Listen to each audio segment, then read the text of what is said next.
All right. Good morning, good people, and welcome to the early morning sports talk podcast. I hope you all having a blessed morning, and glad for you all to tune in each and every week. This week we just happened to start at 8 a.m. Central instead of 7. As you see, my brother Brandon isn't here. He may join us later on. He having attended some business this morning. But with all that being said, there's been a lot that happened this week in the sports world. Let's see, Alabama, secured their 7th championship. Well, Nick Saban rather, 6 in the last 12 years, I believe. Yeah. Um, Chicago Bears, how they just, folded in front of national TV, but gave a good laugh for Nickelodeon. Um, we got an actual big three in the NBA now. We'll get into more of that. Your boy Kyrie Irving, we'll definitely talk about that. We got divisional playoffs here. Russell Wilson and them boys got exposed a little bit. And, what happened in Western Pennsylvania, but we'll definitely talk about that. But anyway, I'm Jamar Goodman, and here for a third time, our brother Deshaun Reed. How you doing this morning? Man, I feel pretty good, bro. Man, it's so much going on up in like the sports world. It's just a bunch to talk about. So I'm ready to get into it. Oh man, you and me both. All right, so all right, let's get right into it. So, let's begin with the Chicago Bears, right? So we learned last week that Chuck Pagano, he retired. He hung up not the cleats per se, but his play calling, and as a Bears fan, as he should.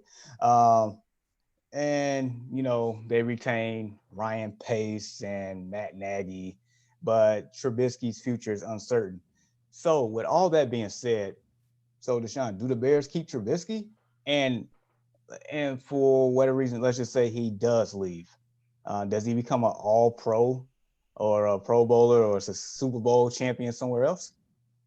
Oh man, that is a tough question, bro. So I'm gonna go ahead and take the side as if he's gonna stay. Look, in my opinion, Trubisky did enough down the stretch to, warrant that starting job there. Now you couple his playing style with the running game from David Montgomery, and you guys basically had a winning recipe.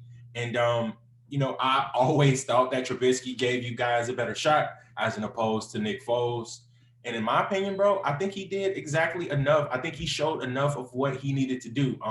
Again, this is a guy who didn't have too much experience coming out of college in North Carolina. I think he's really just getting his feet wet. He can be a franchise quarterback if the scheme works. Okay, you got to play to these guys' strengths, right? So, in my opinion, if they were able to keep him, I think he can do the Bears some justice. I'm not sure about like Nick Foles, and I'm quite sure that quarterback controversy is over. Mitchell Trubisky has played rather much better down the stretch. So if they do decide to keep him, I think he should be okay, Jamar. All right, so here's my thing. I don't think he is staying. And that's because I'm surprised that Matt Nagy and Ryan Pace are still keeping their jobs for one more year. I Mm-hmm. guess their contract expires next off season.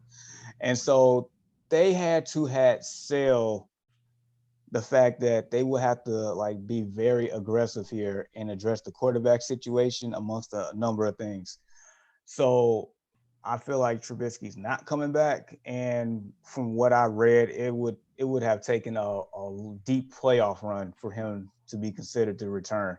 And so at this point, like the Bears will have to be super aggressive this offseason.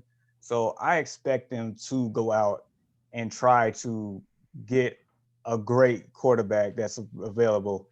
And there's one in particular that I have in mind, and we'll discuss that in a few. I think I know where Uh, you're going with this. Probably do. So so yeah, I don't see it. I don't see him coming back. And you know what? I know he's, the fact that he came to the Chicago Bears in the fashion that he did, the Bears traded up capital go up one drafting spot to select the guy that I'm pretty sure the Niners wasn't going to take anyway. Um, and to be, thrown in the fire of the Chicago media, which is, Chicago's probably arguably the best, like, I'm gonna say the best fan base, but one of the best sports towns, period. Yeah. And so the fans around here are very passionate about their team, and And as you know, the Chicago Bears have a long dreaded history of quarterback play, as in Jay Cutler is probably their best quarterback in franchise history. As painful as that for me to even have the words come out of my mouth, Ooh. but it's reality. It is what it is. So yeah, something has to change. I don't know what exactly they said for them to keep their jobs, for both of them to keep their jobs, but I guarantee Mitchell Trubisky's not coming back. Now, as far as the second question, I mean, the gift and the curse with the Chicago Bears. We let go of players; they become better players elsewhere.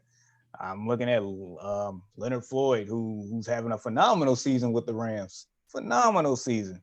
Like, last week that front four looked like all pro against Russell Wilson in that Seattle Seahawks. All four of them, which is insane. And I can just go down the list. Let's see, Cedric Benson left here and became a stud in Cincinnati. He ran for over 200 yards when he came back against us. And I know Julius Peppers was past his prime at the time, but when he went to Green Bay, he terrorized us. Um, Adrian Amos, he left us a couple of years ago, and he was over there making plays against us in Week 17. So, and that's just a short list. There's more, but yeah, that's what we're looking at. And so I can definitely see him go to somewhere else and be successful just in the right system. Maybe Bill Belichick in that New England offense. I know they need players, but I feel like he could probably get the best out of them. Uh, dare I even say your Pittsburgh Steelers? No, I know you need a I don't quarterback, want but to. I don't want to. No disrespect to Mitchell Trubisky, but no, I definitely wouldn't want to go that route. Not right now. Fair enough. The Niners could take a look, and it's definitely options out there for him where he can be in a successful system, and if somebody actually gave him the time of day to work with him all the way, he can probably be something special. So let me ask you this, Jamar. So if he does stay, what do you think you guys' chances are at actually having a productive season in 2021? All right, so what I've been telling my coworker this the whole year, um, without Allen Robinson, our offense just goes down the toilet. And and you know what? Like a couple of days ago, I went on Twitter and tweeted Allen Robinson. I never do that. I never tweet anybody. But I went on there and I told him like, hey, like if you don't resign with the Bears, I get it. Just want to let you know you were appreciated here in Chicago. I felt like that is old to him because the contract talks they I don't know if it's new with the new CBA coming around or the front office just being trashed the way it is, but a deal should have got done a long time ago. A long time ago. And as you know, when we talk about our fantasy football, he's a top 10. He's a top 10 stud in that regard because he's very productive. I feel like he doesn't get the flowers that he deserves right now just because of being on the two teams that he's been playing on in his career with Jacksonville, now Chicago with inadequate quarterback play. But we know he's a baller. He can ball out. He's a number one receiver. And without him, like our offense goes down the toilet, and that's Mitchell's favorite target. So I don't know. It all depends what they do this offseason. They have to shore some things up with the offensive line, maybe more playmakers on offense, um, and maybe even shore up a couple of things on defense to allow him to, not be feeling pressure from coming from behind at times. So it just needs to be a perfect situation, like they did Baker Mayfield in Cleveland. Now Mm-hmm. they need to, do some similar things with Mitchell Trubisky. Okay, no. I feel that. And again, Mitchell Trubisky has had a hot and cold start to his career, right? So I feel like you're right, man. You're absolutely right. Whatever system that he needs to go in to be productive, maybe he just needs some more weapons around him. And I think that was one of you guys' downfall, bro. So it's so you had Allen Robinson, you had some young talent and like a Mooney, and then you get like a savvy like tight end, and so it's I don't think that the pieces were truly there on the offensive side of the ball, which like the defense, star studded, just by name only. But those guys had to exert a lot of energy on defense because the offense truly couldn't get it done. So we really couldn't see both sides of the football at their fullest potential. And if Trubisky does leave, I think he still should be a back end starter in this league, maybe mid to back end starter. He's still young; he can still get it done. So wherever the cards may fall for Mitchell Trubisky, I wish him the best. Likewise, man. Like I said, he was drafted into this situation. It wasn't the prettiest situation. I mean, the last 6 games or so, it seemed like he got his head on straight and Yep. played excellent football compared to how he started. So I wish him nothing but the best if he does move on from Chicago. And so, speaking of quarterbacks, so additionally, we learned that Deshaun Watson wants out of Houston. Just curious. So, is it a good move for Watson, and would you want him on your football team? And so, and so basically, I'm with you being a Steelers fan and Big Ben at the end of his career, I'm pretty sure you wouldn't mind having Deshaun Watson for your team. I guess tell us your thoughts if that's possible, and how would you feel with Deshaun Watson on your team? And I'll do the same with the Bears. Oh my God, bro! If I could have Deshaun Watson on my team, like that'll be like an early Christmas gift or something like that. Because this guy is young, he still is in his prime, and we seeing like the how the quarterback game is like shifting. Jamar, like everyone wants a mobile quarterback, someone who can get outside the pocket. So it's definitely turning into like that type of league, and Deshaun Watson with those pieces that we already have inside our receiving core, like that'll be dangerous. So, in my opinion, Deshaun Watson should get out of there. Do not waste your years. And I even saw that Andre Johnson, longtime Texan great, tweeted about Deshaun Watson, and he said, "Look, that, or basically in a nutshell, he said that organization is grimy. Do not waste your great years there." So, Deshaun Watson, I am happy for you if he is to leave Houston, because like that team is just turning into just a catastrophe, bro.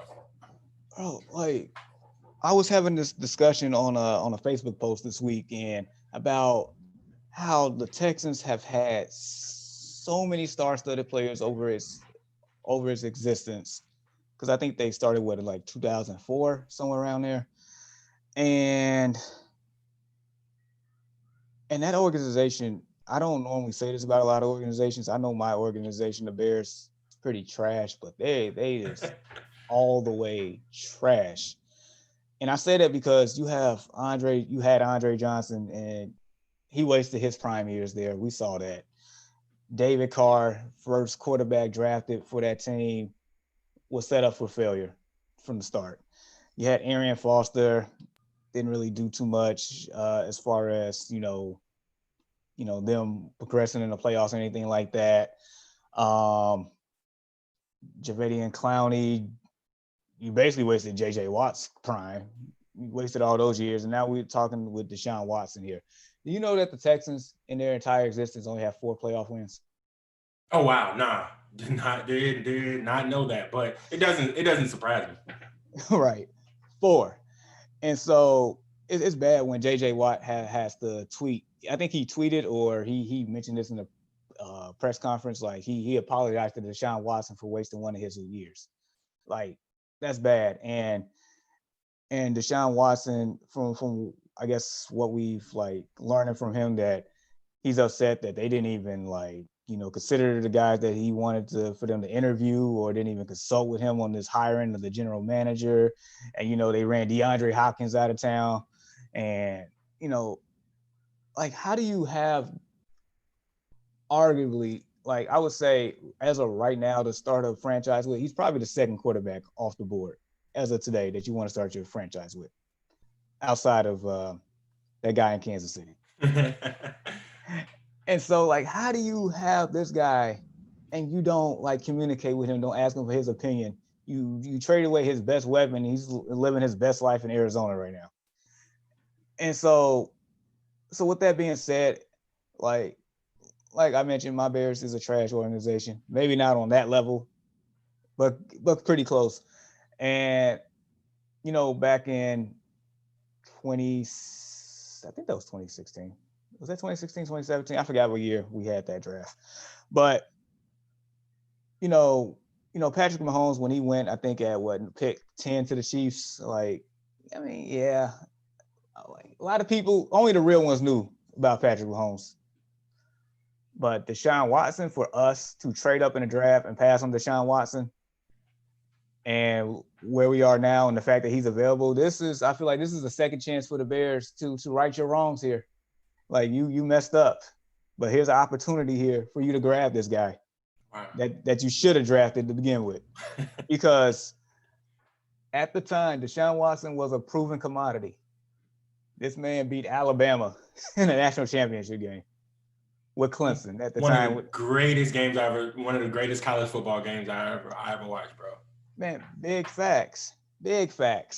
And so it's like, how do you pass up on that, quote unquote, maybe not even give him an interview and take a guy who only started 13 games for North Carolina? We're not hooping here. We're talking about football. This is gridiron. We ain't sticking our tongue out laying up the ball. You got to throw the pigskin in the end zone, man. So, like, how do you pass that up? Like, how do you do that? He Deshaun Watson felt automatically blindsided. And I think that's where you saw, like, the snowball effect happen when they did deal DeAndre Hopkins. Because Deshaun Watson made it clear he had no clue, none whatsoever. He saw it as it was happening on SportsCenter, just like the rest of the world. And, I think everything started going downhill from there, Jamar. So I think you and I both are in agreement that, man, look, get this guy somewhere where he can be productive, get him to an organization that will take what he's saying, actually consider, like, some of the guys that he's trying to bring in there. Because this guy was a slam dunk coming out of college. Like that was one of the picks that it was easy like a layup, bro. Like, there was no way any organization should be able to miss that one. And with your Bears, that was definitely a question mark and something that is probably still haunting him until this day. Yeah, because that's why Ryan Pace's job is on the skin of his teeth right now, because of that exact draft. Had it went the way that it should have went, we probably wouldn't even be having this discussion right now. So yeah, I would absolutely love Deshaun Watson in a Bears uniform. And just imagine if he come to this team and down the line they end up winning the Super Bowl here. Do you know how glorified this man would be? Do you know that, with the Bears only Super Bowl in 85 and arguably one of the best teams to ever grace this earth in football, for them to turn around and get another Super Bowl win in this city, in the Windy City, you know how magnified and glorified and put up on high of a pedestal he would be? I'm just saying, you win a Super Bowl here, just like the Cubs winning the World Series here, you will, cement it. Yes, exactly. You will have a statue out there soon enough. I'm waiting on the Theo Epstein statue in the Wrigley Field. It's happening. I just don't know when, but I guarantee it's happening. And so shout out to our brother Brandon. He commented, said, good morning, fellas. Thanks for covering the show, of course. Hope to get you in here soon. And then he also said, facts, fellas, facts. Not drafting this man is indeed haunting us. Yes, it is. And so, yeah, I mean, if Ryan Pace really want to keep his job, if Matt Nagy want to really stick around, you better find somehow, some way, bring Deshaun Watson up in this town. All hands on deck. All hands on deck. They got to do whatever they can to, rectify that, terrible situation. Heck yeah, get it done, man. Cordell Patterson, who's an unrestricted free agent, lobbying for this man to come to Chicago. He's not even under contract with the Bears. He's lobbying for this man to come to Chicago. Denzel Valentine, like the 10th man off the Chicago Bulls bench, is lobbying for this man to come to Chicago. Like, come on. If Khalil Mack, sends out a cryptic tweet or something, you better get it done. But yeah, man, I guess we definitely in agreement there. We definitely would love to have Deshaun Watson on our respective teams here. And so, I mean, hey, Brandon said Big Ben is probably washed up at this point in his career. And speaking of your Steelers, it was tough to watch that first quarter last week, man. It had, let's see, probably had to been like one of the worst starts ever. Absolutely. So with all that being said, you had a great start, and that picture that you put on Facebook, that was, that pretty much summed up your season right there. Yep. So what changes do the Steelers need to make, not only become a title contender, but stay relevant in the ultra competitive AFC North now. Oh my God. So I'm glad you mentioned ultra competitive. And another thing that you need to mention, Jamar, is young. Like those two quarterbacks there are still in their 20s. Ben is pushing 40. So, you know what I mean? The first thing in which the Steelers should do, in my opinion, is find a replacement for Ben. Now, again, I'm not for a guy coming automatically in and starting. What you do is you give Ben his little going away party. You give him his roses for like another year, but you have a guy sit behind him, kind of like, maybe like a Aaron Rodgers did with Brett Favre, that type of deal, but just a little bit shorter than that. Because you gotta understand something, Jamar. He's 38, and he took punishment over the course of his career.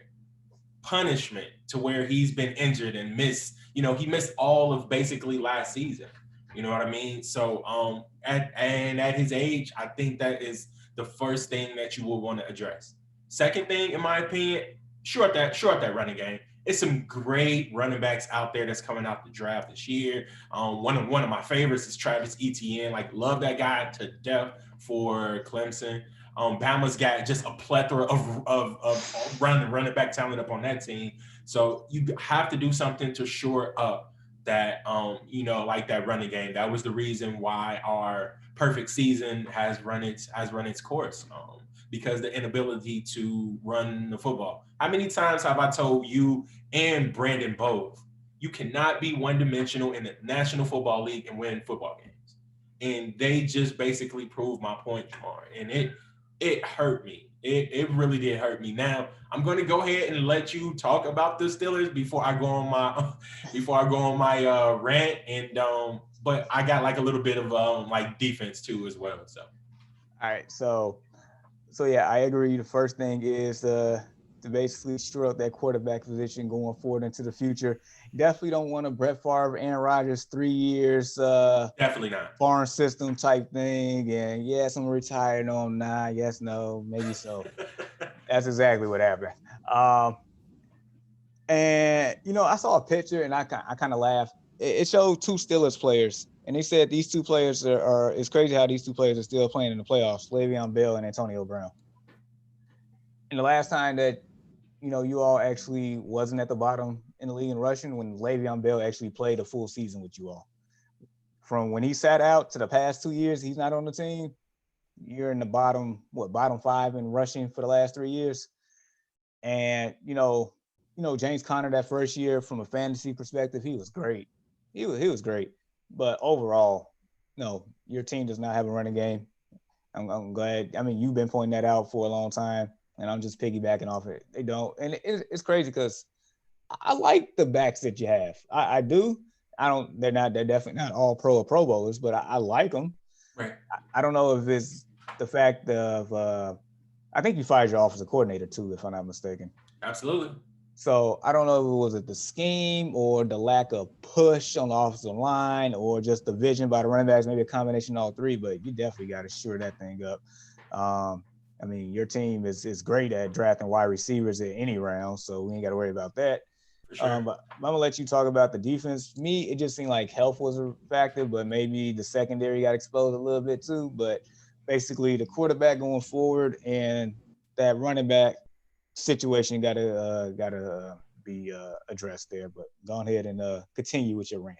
All right, so so part two of my rant, the defense. Where were you? Allowing almost 50 points, Jamar, 48 to be exact. That number will still haunt me probably into next season. So for us to be in the top five in basically overall defense in pretty much every statistical category whenever it comes to stopping a run or the pass, man, we didn't do any of that, within like the past 3 weeks or so.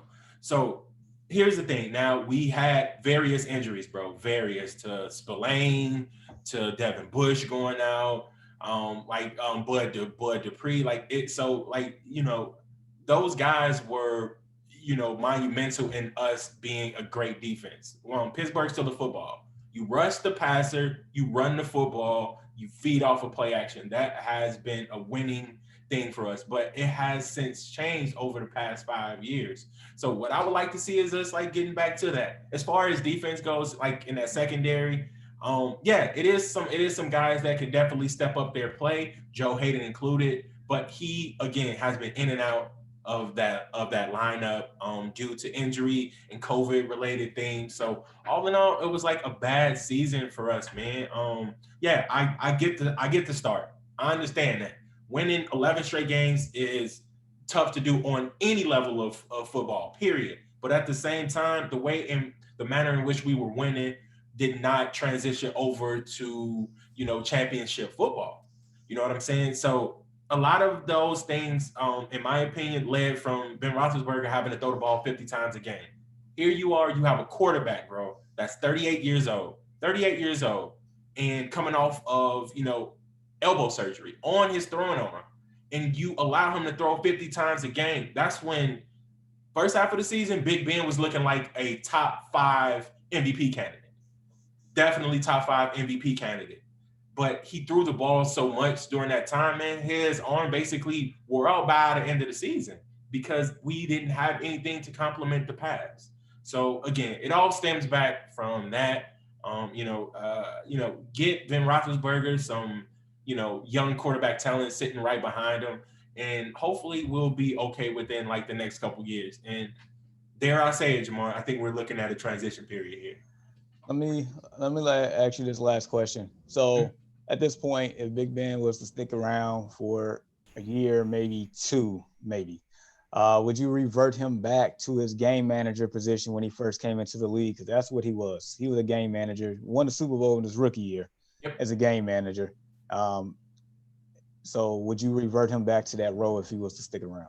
Absolutely. No, and that's exactly how it needs to be. Pittsburgh is smash mouth football. Go get you a running back that likes to, like tear cats up in the front and, boost to like the secondary. Like get those type of guys back. Ben Roethlisberger should not be throwing the ball 55 times a game at age 38, coming off of a surgically repaired elbow. Facts. And then our brother Brandon said, factual fellas, sad to see those guys go from Mike Tomlin, but they no longer wanted to be there. This team, even at this point, and with a wonderful record overall, is still recovering from this loss. Man, Brandon, you hit the nail right up on the head, bro. They mentally checked out. Losing takes its toll on any player after a while, especially when you know you have the talent around you to pull out victories. It just I think it like they mentally checked out of the season at the end. Sad to say it. And again, I'm still wearing my Steelers hat. It's still Steelers to the day. IDIE. So hopefully those guys can do something to, you know what I mean, like, remedy our terrible situation. Yeah. Nevertheless, because moving forward in that division, um, Baltimore is relevant like always. Cleveland has finally arrived here, Cleveland is here. and we saw for the first probably half of the season what Joe Burrow was starting to cook up with the Cincinnati Bengals here. I love that brother's future. So we're gonna see what your Steelers do to stay relevant and still be a contender here. So, all right, so we're gonna switch gears here. All right, so I'm sure you watched the national championship game. Absolutely. And if you did, I'm sure you saw the Heisman winner just put on a display, man. I think he had what 212 yards receiving and three touchdowns in the first half. In the first half, it seemed like whatever they put him at, like Ohio State could not like figure him out. They had this man in motion running back and forth. As soon as he runs one direction, turns back around, start running the direction they hike the ball, the defender's already out of place, and there's nothing you can do about it. Whatever scheme they did, it was nothing you can do. And so, speaking of which, so we're gonna get into a couple of college football athletes. Of course, pending the upcoming NFL Combine and workouts. Now, this question was asked by Brandon: should Devontae Smith be drafted first in the NFL draft? And he's just asking for a friend, by the way. Oof. Man, that is tough, Jamar. So look, I'm gonna say this: it's gonna be teams on top of teams on top of teams moving, trying to move up into the draft to acquire this guy. he has like just basically like the season that you want to see by a wide receiver. It has been monumental, and it's been great watching this guy grow over the course of the last couple of years. So, like man, he is a hard worker. Route running is crisp. His hands are great. And I think the best thing I like about this young guy is he was a leader. He was a leader, bro, and like everyone like rallied around him. And it's just like he was just a cut above the rest. Like I cannot say enough good things about Devontae Smith. But should he be drafted number one overall? Could he be drafted number one overall? He could. Is he talented to be drafted number one overall? Sure. But will he be drafted number one overall? No. You want to know why? Because Trevor Lawrence has been he's basically the next Andrew Luck. He's basically like the next can't miss prospect from a quarterback standpoint since Andrew Luck. Like that was like the guy who it was like a no-brainer. Boom, just like that. Luck. Number one overall. Trevor Lawrence has done everything on every stage imaginable. Beat the crap out of SEC teams, and he's a phenomenal quarterback, and he rightfully should go number one. Devontae Smith, in my opinion, he can go anywhere between 3 to 5, as he should. So that's my take on it, Jamar. Yeah, so basically, just like you said, like, is he talented enough to go number one? Sure. Does he probably deserve to go number one? You can make a case for it. But will he? Just like you said, nope. So, as some people may not know, Urban Meyer, that Urban Meyer from Florida, the same one from Ohio State, he is now the Jacksonville Jaguars head coach, bringing on his staff. And Jacksonville, thanks to the Jets, winning a couple of football games, got the number one pick locked in. And so Jacksonville needs a quarterback. They need a lot of things, but they definitely need a quarterback. I know Minshew Mania, that was cool and all, but like you said, Trevor Lawrence at this point, it seems like he's a can't miss prospect. Absolutely. He's done enough to cement that, and I mean, heck, even the mayor of Jacksonville put in the paper like, we tanking for Lawrence and thank you to Jets for, basically he basically thanked the Jets for winning a couple of games for them to get that pick. So Trevor Lawrence is definitely going number one. Jets got the second pick. And knowing them, if I was them, I'm probably taking an offensive lineman. Yep. I mean, you could take him, but Sam Darnold still probably be on his behind in like 1.5 seconds after hiking the ball every time for a pass. Honestly, I can really, really see him going 3. And that would probably be a perfect scenario for him because the third pick belongs to the Miami Dolphins, courtesy of the Houston Texans. Another reason for Deshaun Watson to get out of there. Anyway, so Tua and Devontae, they'll be reunited. That was his go-to guy. And, for whatever reason, like Bama always have top-notch receivers. Always.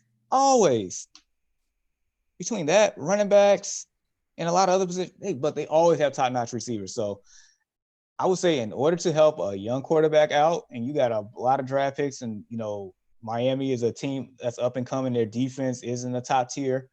Help out Tua by drafting his running mate, who happens to be the Heisman winner, who happens to be probably arguably the most talented guy coming out the draft. Do that and,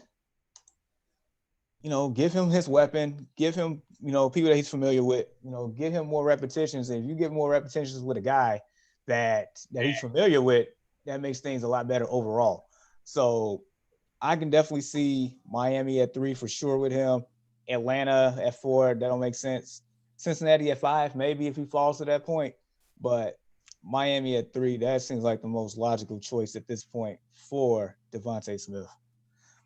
And just so you know, we are welcomed by my awesome brother, our co-host here, Brandon Price. Good morning, brother. What's good, fellas? How y'all doing? Man, I feel pretty good. Good to have you, bro.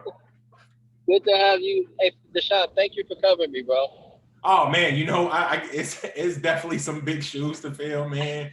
You know what I mean? But hopefully, I'm doing my best. Man, you are holding it down, dog. You are holding it down, man. I'm proud over here, man. I'm glad to see y'all doing what y'all doing, and it's really a pleasure to have a partnership with you both. And that I can call on you, Deshaun, and you can cover me, man, on the early morning sports talk podcast, and still do your own thing on Destination Fantasy Live. And so it's a beautiful, beautiful thing. Oh man, so man, I really appreciate it. So you guys heard it there first. He's giving me the stamp of approval. So like that feels great, man. I appreciate you, bro. Appreciate you, man. And so let me chime in, fellas, because I've been hearing y'all talk some great things on here. Um, are we now talking about Devontae Smith and the Alabama? Well, no, the NFL draft, right? Correct. Absolutely. Yep. Yes. So, world, I am driving with my wife. We are coming back from taking an exam for COVID as a requirement to get back home, and I brought this up, fellas, with you guys' approval, of course. I brought this up with you guys' approval because I really feel like Devontae Smith, y'all, is worthy of a number one pick. And I know it sounds crazy as hell. It doesn't. It doesn't. Okay, thank you. Because wide receivers have never, ever, ever traditionally been picked number one overall. And I'm just saying, I feel like, honestly, Randy Moss, Calvin Johnson, guys of that such, they should have been number one picks. But because we have this tradition of needing the quarterback or having the quarterback as the stamp of the team, it's just like we're caught up in this bad tradition. And my thing is this: if Trevor Lawrence is drafted number one by the Jaguars, who the hell he gonna throw the ball to? It just seems so much better to me to where if Gardner Minshew was the quarterback, I feel like if he had Devontae Smith, they would be more relevant immediately. But once again, I know folks are going crazy, and Jamar probably over there like, "What are you talking about?" But I just look at it like, who the hell he gonna throw the ball to? And if he ain't got nobody to throw the ball to, especially if you're looking at the best player who I know for a fact, y'all, I know for a fact, I don't know about Trevor Lawrence. I don't know about Justin Fields. And I know for a fact that quarterback is the toughest position to play in the NFL. But I know for a fact Devontae Smith will come right in the NFL. Boom. Immediately. Instant action. Instant. And he's going to be great. I won't say he'll have numbers like Alabama, but God damn it, he will have Justin Jefferson numbers. I feel like are somewhere in that same boat, right off the top. Especially if he got somebody that can throw him the ball. Gardner Minshew, in that case, will be the example. And so I just feel like he's worthy of a number one pick because he's by far the best player in the draft for me. I think he's leaps and bounds above all of those guys. And I'm not even sure on Trevor Lawrence.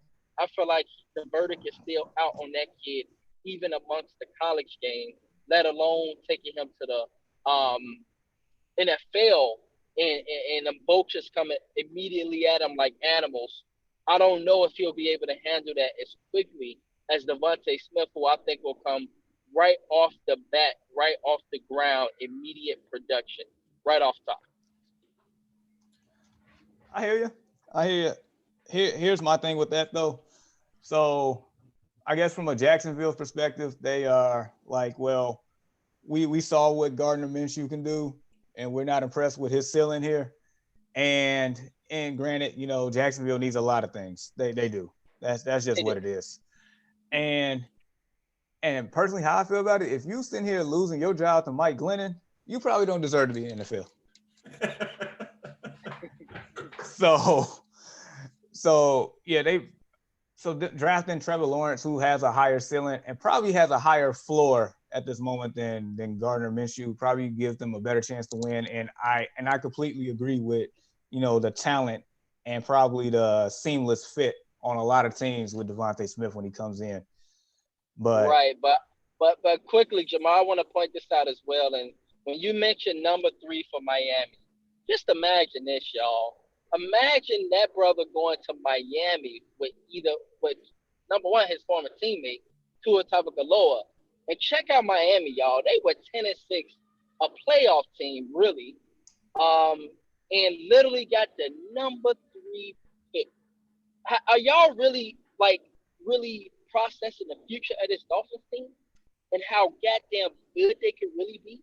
Because if they were 10-6 and you telling me Devontae Smith is coming in as your receiver on top of everything else you got, man, the future of Miami, right? Yeah, and it's very realistic that that's going to happen. And Right. courtesy of the Houston Texans, and another reason why Deshaun Watson probably wants to get the heck out of there. So yeah, no, that'll be a scary sight, a very scary sight. Man, I just wanted to mention when Brandon said that he could automatically come in and give you Justin Jefferson numbers. Dude, I swear I was thinking exactly the same thing when me and Jamar was going over it. Considering like that this guy's like talent is through the roof, his work ethic is through the roof, his attitude for being a young top-notch receiver and leader for that Alabama football team, surrounded by 15 All-Americans and guys like this, but they are all rallying around a wide receiver on that football team. So, man, when you said that, Brandon, I'm like, boom, there it is. Like, I can definitely see that. He can have the potential, especially on that Miami team, to be 1,000-yard receiver in his first season. Now, granted, will it be tough? It will be because, Tua is there and he's going through his, QB, phase, but somewhere between 800 to 1,000 yards receiving is definitely doable. And the crazy thing about that is they got Devontae Parker already. Oh my gosh! So you already got a number one there. So when he gets there, it's just gonna take pressure off of everybody. So now, as long as they can continue to run the football that they can now, and they run it at a good clip, you do that, and Tua just becomes like you ain't gotta put the load on him already. You can just let him play off everything else. You can just ease him into this offense with all these weapons. That team is going to be scary for years to come. Not just next year, but years to come. And they got a plethora of draft picks as well this year. So a plethora. So them in Buffalo, y'all, they gonna be knocking the boots. Them in Buffalo. Man, that's good. That's definitely going to turn into the matchup that we want to see in that division. I'm telling you. For real. And so yes, sir, that is gonna be something to see. Facts. So let's talk about Justin Fields. So where do you think he falls? A lot of debates going on about this kid lately, like you stated, Brandon. Like, where is Justin Fields going? And so, go ahead. Was somebody about to go? Go ahead. I was just going to mention, like, this is just a little bit of the draft order here. So Jets 2nd, Miami 3rd, Atlanta 4th, Cincinnati 5th, Eagles 6th, Detroit 7th, Carolina 8th, Denver 9th, Dallas 10th. I'll go up to 15, Giants 11th, 49ers 12th, 13 Chargers, 14 Vikings, and 15 New England. And so what do you guys think about the situation with Matt Ryan? Because I feel like he's a great quarterback, but I don't know if it's the culture or if it's him. What do y'all think? Like, is it just the overall team? Is it Matt Ryan not being consistent when he has to be consistent? He's another Matthew Stafford, great numbers. It just don't happen when it matters. Gotcha. Deshaun, go ahead and answer first on this one. All right, man. So, okay. So first, I'm gonna go ahead and answer like the Matt Ryan. Like, I'm gonna go ahead and address that. Is it time to pull the plug on Matt Ryan? It could be. It very, very well could be. But I still think Matt Ryan is, again, a middle of the pack quarterback on that team. They, whatever the reason is, they love Matt Ryan in Atlanta. He hasn't done anything for me personally. But I can see that being a team if they choose to go in that direction to draft a quarterback. But in my opinion, to be completely honest, so we're looking at the draft here, gentlemen. So Jacksonville Jaguars, we already know that that's out. the New York Jets, I feel like Sam Darnold has not had enough time in order to be a productive guy. He hasn't had like pieces around him. That O-line is just, don't get me started. Right. Miami, that's not happening. They already got Tua there. Atlanta, could be. Cincinnati got their guy. Philly feels like they have their guy. Detroit Lions will still keep Matthew Stafford. So we're coming over to like the Carolina Panthers and Denver Broncos. So I'm thinking that, Teddy Bridgewater, you know what I mean? Maybe he's not the guy there. Maybe they want to add like a spark to it. So we got a couple of good candidates here in Carolina and Denver with Drew Lock. Again, Drew Lock still haven't had the time, but I'm going to grow somewhere between. Honestly, I can maybe see him going to Carolina. In my opinion, if the Atlanta thing does not happen, for Justin Fields, I can see him probably going to Carolina. A lot of these teams basically have their quarterback set up. Even if we want to take it a little bit farther, I mean, Dak is still in Dallas. Danny Dimes is still there. San Francisco, that would be a great one, but I don't think that he will fall that much to a San Francisco, in my opinion. So, yeah, that's hard to see.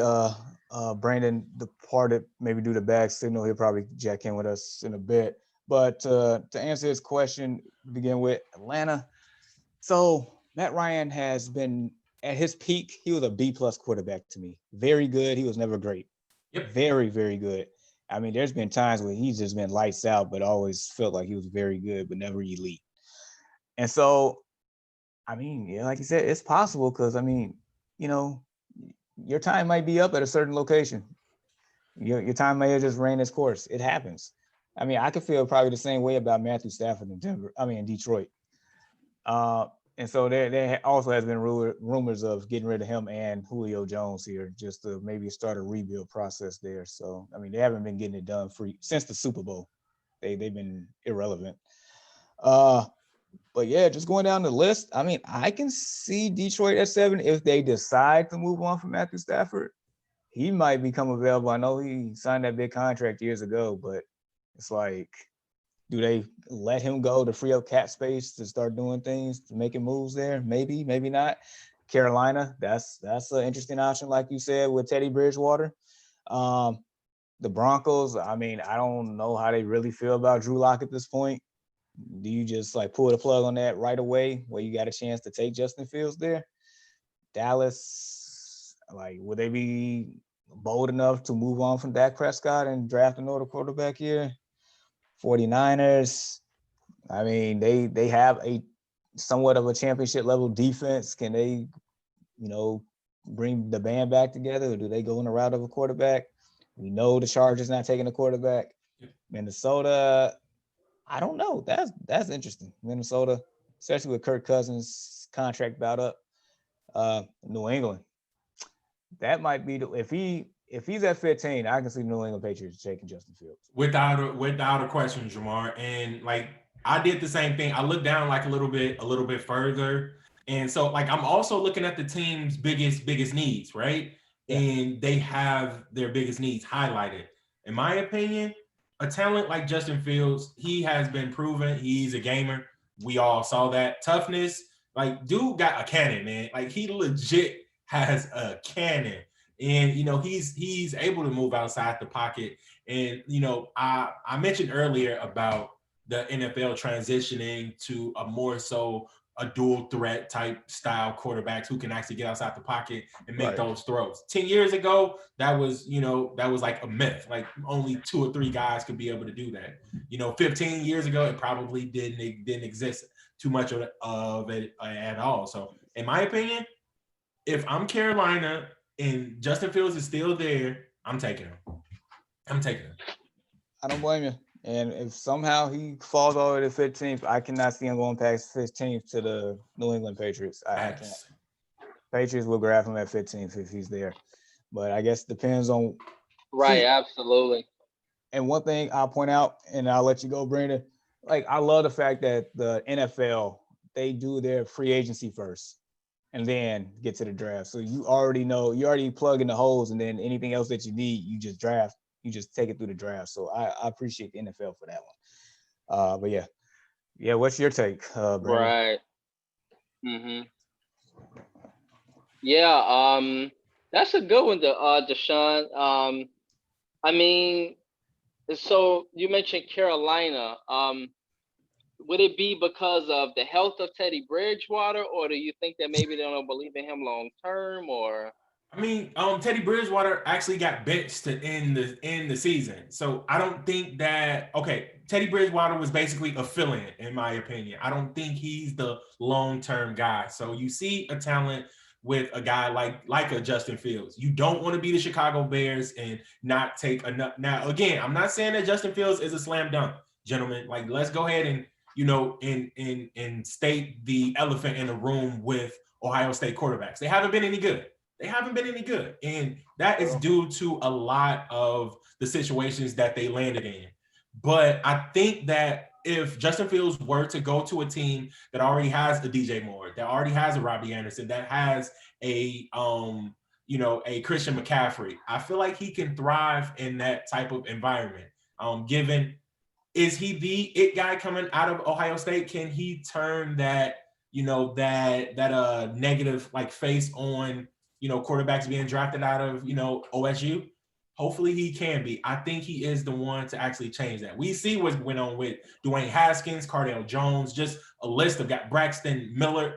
Everyone has not lived up to the billing in Ohio State. So. Absolutely. You guys remember Craig Krenzel? Yeah. Yeah. Craig Krenzel. Yeah. He makes me cringe. Ew. Yeah, I hear you, bro. The thing is, when it just comes to the Falcons, they still haven't found their head coach, right? And well, they did. They hired this guy Smith from the Titans. From the Tennessee Titans.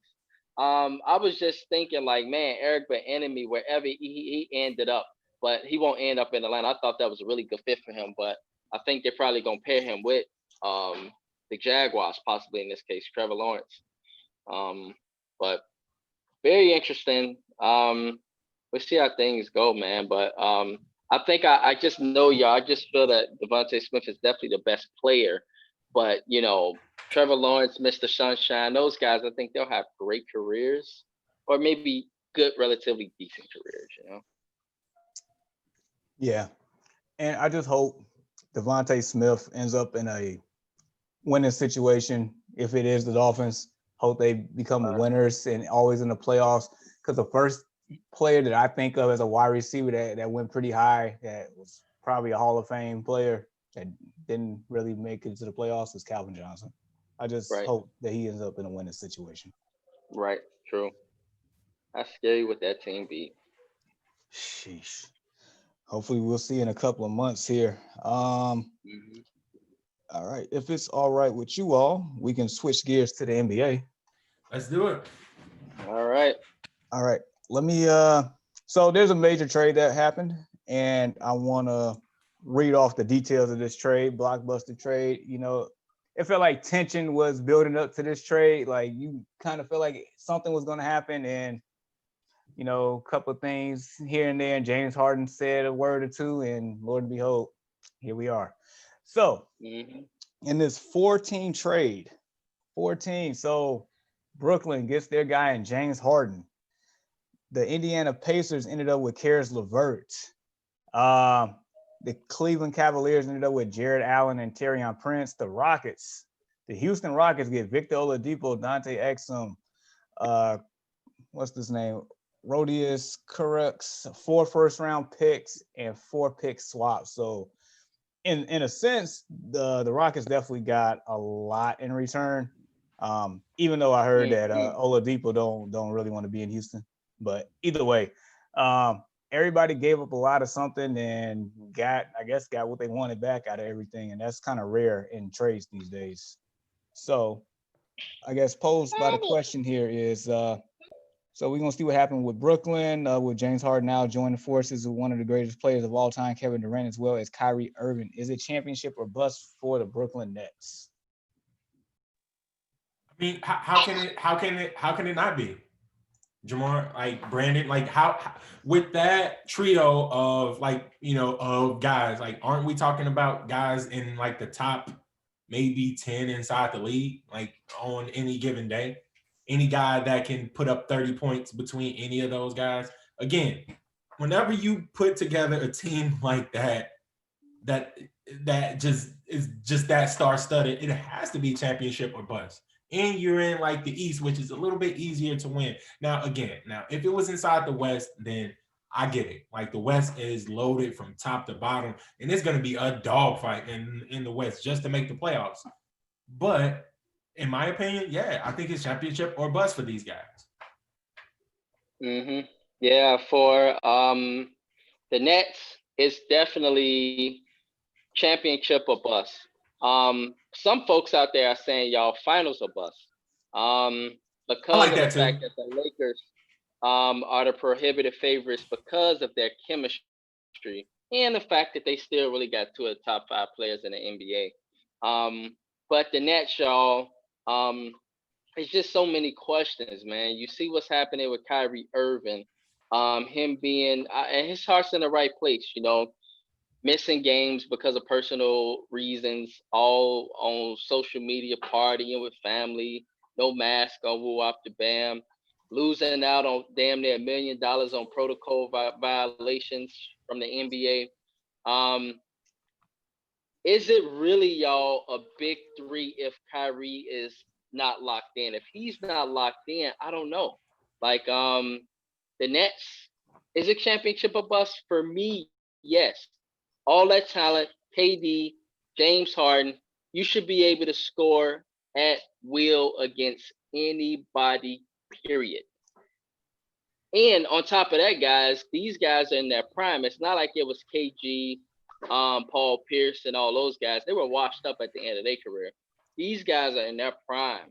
So they should definitely be able to get past a second round, as well as even the Eastern Conference Finals in this case. I don't think anybody's strong enough. But is it a championship or bust, guys? Yes. And if they do not get to the finals, if they don't get to the second round, oh my goodness, you talking about rumbles, you talking about the sports world going crazy. This is something to keep your eye on all season. Because if they do not make it out, oh my goodness, the world is just going to blow up. It's going to be even worse than the Clippers last year. Yeah. Yeah, definitely will. Championship or bust? I'm going to say no. Finals? Yes, they have to make it to the finals. They have to make it to the finals. Championship or bust? I'm gonna say no, and that's because of the uncertainty, the unknown X factor of Kyrie Irving. That's my thing. Now, historically in the last 15 years, big threes that come together, they always in the finals. Ray Allen and them, when they came over to Boston, I know KG was probably in his last year of his prime, but they got it done. They went to the finals, they got it done. Miami, they went to the finals their first year. Deshaun, you know what happened to that team. And then, but basically, yes, sir. But basically, all 4 years of them playing together, they was always in the finals. Golden State, when they added Kevin Durant, they was always in the finals. So at this point, you got to make the finals, especially as the Eastern Conference. You got to make the finals. Winning, it's on Kyrie, because I don't know. Is he gonna play? Is he gonna come back? If he does play, how long he's gonna play? Like, this guy has been very unpredictable, even in his Cleveland days, with certain how he was feeling in that time and forcing his way out. I mean, to me, he was ahead of the curve on that one. But you don't know. Like, maybe his heart is in the right place, like you said, Brandon. But at the end of the day, you can pay $33 million to play basketball. Like, where you at? Like, you got to be 33 this year, 34 next year, and 35 the following. Like, that's a lot of money. And I know, in the perfect world, a lot of these guys growing up, if you can make it to the NBA and play basketball for a living and get a paycheck, like that's the ultimate dream, right? All of us would love to have done that. But, when you're an NBA player, there's more to it than just, playing basketball. A lot of things come with that in your contract. You got to show up for media day. You got to, do X amount of community service. You got to do this, this, and that. You got to be a role model citizen. You actually, when you are in the NBA, you are representing that brand. So you have to be, you got to be responsible in that sense. And like you said, his heart may be in the right place, but I guess his decision making with it, sport execution, it's not a good look being on a Zoom call where your team is playing a basketball game. It's just not. And so, not a good look. You got to do your job at the end of the day. That's the most basic thing. Exactly. And the most basic job is playing basketball. That's it. I just wish these guys would just play ball. Just play ball. Because if these three guys just play ball, they got the highest ceiling in the NBA right now. They do. When they play ball and on their peak, that's it. Good luck. If James Harden, y'all. James Harden, Kevin Durant, and Kyrie Irving. Let that sink in. I don't know if it's ever been a big three that good. You know what? I'm gonna say this. We can argue. I'm gonna say this. People gonna go crazy, but man, James Harden, KD, and Kyrie. They have to be probably the greatest scoring big three that we have seen. Period. Any given night, these guys can. Pick your poison. Any one of them can go off of 40 points any given time. And we already know what Kevin Durant can do. He can do it and do it efficiently. He doesn't really need he's not as ball dominant as the other two guys. KD is just on another level. He looks great this year. Watch out for this team, man. It's going to be some very good very good basketball to watch in this one. Correct. And you hit my next point. The crazy thing about it, just look at it, just take it back for a second. Kevin Durant, he can play without the ball. Yes. He don't need the ball. He can play without the ball. James Harden, before, Chris Paul and Westbrook, he was, when he leading the league in assists one year, he could make plays. He could be a playmaker if he wanted to be. And Kyrie Irving, he can do everything else in between. This dude, he can be a sniper if he wants to. He can play off the dribble. He can make plays too. So if they actually play unselfish, and just play together, this is Team USA or something, good luck. True. That's a lot to deal with. James Harden is really the X factor, y'all. We know about KD, but James Harden, that man can go off on 60 a given night. He causes so many people, y'all, when he got the ball. You got to worry about him doing that jab step. He can hit you with the three. He can get to the free throw line all day, every day, all night. That's a lot to deal with. And you can't double team. It's a wrap. Can't. So we, all three of us, expect great things out of this team. So basically, since the NBA is extended to July, they need to be playing in July. Period. And so, all right. And so from there, let's see. So, all right, let's get into some NBA scenario debriefs from all this NFL and NBA talk to making our picks for the divisional playoffs. A series of 5 quick questions will be answered. All right. So, Deshaun, I'm definitely asking you this one first. Okay. Will Luka Doncic win the MVP this season? Whoo, man, I would love to see it. I would love to see that. Luka has been playing well. We got the unicorn back. So, and again, the West is definitely tough. Can he be an MVP player this year? Yeah, I think he can. He has the stats to do so. I was watching the game last night when they were playing Milwaukee, and some of the things that this guy does at his dude, he's not fast by any means, but he always blowing past a person. He's so crafty, and his step back is just ridiculous. You basically can't guard it. So, will he win? Will he win MVP this year? It's a very good possibility. I'm going to tell both of you this. He definitely will finish inside the top 3. That's as good as I can definitely give it to you. Yeah. I feel like, guys, he will win the MVP if the Mavericks win basketball games.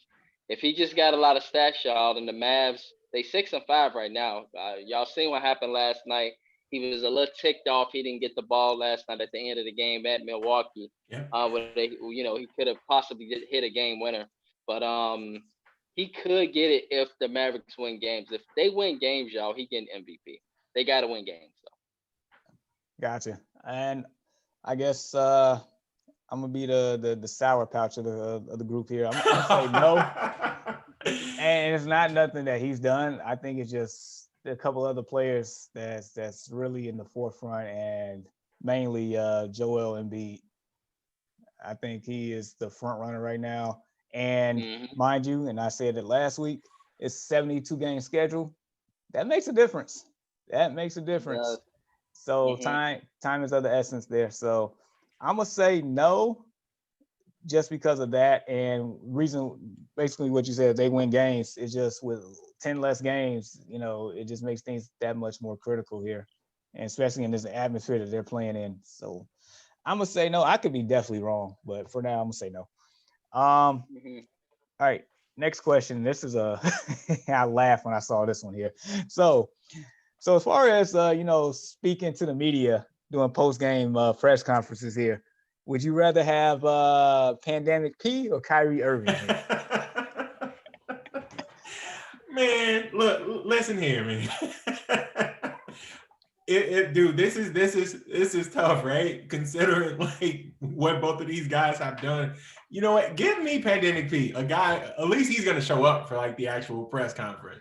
You know what I mean? And I'm even saying that with 10% confidence out of 100, because Kyrie, man, like I don't really know what his deal is, whether he thinks that he's just smarter than the average person. Like, really, is he really committed to playing basketball? It just seems like him and the media, they just don't get along. He already made it known that he doesn't want to speak with them. I'm not going to put a guy right in front of a camera and make my organization look that much terrible. So give me Pandemic P, man. All the points you're making, Pandemic P do. He just do it in a different type of way. Like, is there a possibility to have an answer of neither? Because then Pandemic P, he gets to the media and he so many excuses about his foot hurting. It's the pandemic going on. Didn't get a pedicure the night before. It's just so much he says, and you just be sitting there like, really, Pandemic P? Like, you're gonna sit here and say this to the media, not thinking that they know you're making excuses. And then Kyrie gets to the media. He talks about the Earth is flat. He talks about scientific theories. The next day, he doesn't want to be involved with the media. He hates the media. The next day, the world is against him and KD. It's just all type of things both of these guys come up with. What I would love to see, y'all, is both of these guys next to each other talking to the media. And then you could throw Marshawn Lynch next to them as a third. Just imagine the bombs that will be dropped and the amount of views you will get those three. Oh my gosh, man. Yeah, I'm taking Pandemic P. I'm taking Pandemic P. So, because I know he's gonna come up with something to where I can roast this man the next day. I just know it. Like Kyrie, he'll talk about the Earth is flat and the Pythagorean theorem and the quadratic formula and all this other stuff. Like that's fine and dandy, but I already know. I'm waiting for your excuses, Pandemic P. Like, what's next, man? So I can sit here and just get on you every Saturday, like we're doing right now. Just get on you. Oh my goodness. And he say it with the most serious face too. That's what makes it funny. Oh my gosh. I'm telling you, that'd be epic, man. It'd be epic, bro. It'd be epic. Oh my goodness. You're not lying. Oh man. Man. So all right, next question here. This is a fun one. So how many 3-pointers will Ben Simmons make this season? How many? Ooh. Man, you know what? Like, the funny thing about it is, so we got like this little sports group, right? Jamar, that we're in on Facebook. And whenever there's like a huge topic, we typically discuss it. So, I'm at work, while this game is going on, and I get an ESPN ticker that Ben Simmons made a 3. So whenever he has his own ESPN ticker at the top of my phone about him making a 3-pointer, like, you gotta know that it's something serious. So I'm gonna go as far as like 3-pointers made, 27 maybe. Woo! 27. I'm gonna go 27. Oh, I'm gonna go 27 threes. 27 threes. Wow, I think he's only shot 2 3-pointers this season, y'all. 2. And he made one, and the second one he missed so badly, and it was to the point to where the Atlanta Hawks defender, y'all, he backed Deshaun. He backed back and said, "Hey, you're at the 3-pointer. Just go ahead and shoot it. Just shoot. We'll just go ahead and go to the hole. Just go ahead and shoot." And he missed so badly. You know that a person can't shoot a 3 when you literally have y'all did that when y'all be in the gym and it's just like you playing with somebody that you know can't shoot, and you just step back and you just say, "Go ahead and shoot. Go ahead and just shoot the 3." Like that is what they're doing to Ben Simmons on the professional level. I would say, y'all, I would say he would take about 10, and he would probably make about 7. Like I don't see him taking too many unless he just has to. But it's really, y'all. I think we both know, y'all. If Ben Simmons can make that 3-pointer, my goodness, what next step he would take as an NBA player, and what next step with the process not only be no longer a process, it'd be a championship process, a real serious championship process if he can just develop that jump shot. Yeah, that's curtain. So Deshaun said 27. You said 7, right? Well, I say he'll take about 10, but he'll make about 7, yeah. He'll make about. All right. I thought 7 was too high. I darn sure think 27 is ridiculous too high. I'm going 3. He's going to hit 3. I mean, proof is in the pudding, man. Like, I don't see it. He don't take enough for me. He don't hit enough for me. That's not his game. I mean, maybe he hit like a half court one. I don't know. And maybe he might feel lucky one day and just like, you can tell when a shooter got confidence in his shot. Because he'll hit the follow through motion, he'll just splat and then just bam. Like maybe one of those shots, he just might be feeling himself. He hit a couple of layups. He hit 3 free throws in a row. He coming down court in a fast break. Nobody around him. Like, shoot, I got this. Bam. Exactly. And that'd be his third one. So he'll hit a half court one. He'll feel really good about himself. Hit that third one, and that'll be it. Mm-hmm. I can't see anymore, man. I mean, he's an A+ everywhere else in his game. Just the shooting. That's the only one. That's crazy. That's the key. That's the key to Philly taking that next legit jump. Seriously. Yep. He start hitting the wide open mid ranges and then start pulling up to the threes. This game. That's it. This next one here that you proposed, man. I like this. I like this question. So we got the Ball brothers in the league. Is LaMelo Ball already better than his brother Lonzo Ball? Ooh, man. Like, okay, so when I saw that one, like I had to think long and hard about this one. Man. So is he better? That is still up for debate. We got a full glimpse of, you know what I mean, like Lonzo. But as far as what LaMelo is doing right now, man, I think he's leading in every statistical category right now for a rookie, whether it's points and assists, even rebounds. So he's leading in pretty much every statistical category for rookies this year. Is he better than his big bro? Man, like that, like is I'm gonna say right now, yes. I'm gonna say yes. Both of these guys are top-notch playmakers. Like, let's not, you know what I mean, like mince, words. I think Lonzo is a better defender.